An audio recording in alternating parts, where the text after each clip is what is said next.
আসসালামু আলাইকুম, সবাই কেমন আছেন? আশা করি সকলে ভালো আছেন। আজকে আপনাদেরকে একটা বাস্তবতা আপনাদের সামনে তুলে ধরবো।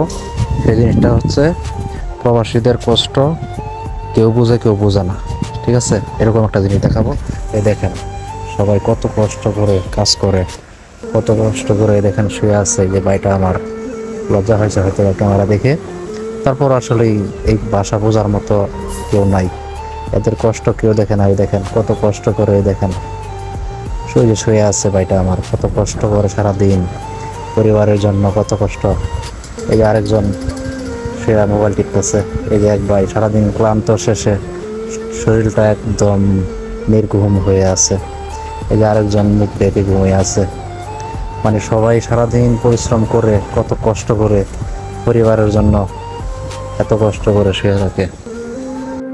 আমি যদি আরেকটা জিনিস আপনাদেরকে দেখাই, আরেকটা জিনিস হচ্ছে সারাদিন এই সবাই এরা পরিশ্রম করে, ও বাচ্চা মা বাবা এদের জন্য, ঠিক আছে, তারপর এদের মন রক্ষা করতে পারে না। যে ভাইটা আমার প্রায় 12 বছর যাবৎ থাকে মালয়েশিয়া। তো 12 বছর যত ইনকাম করেছে সব পরিবারকে দিচ্ছে, তারপরও কোনো নাম পায় নাই। আপনাদেরকে আরেকটা জিনিস দেখাবো।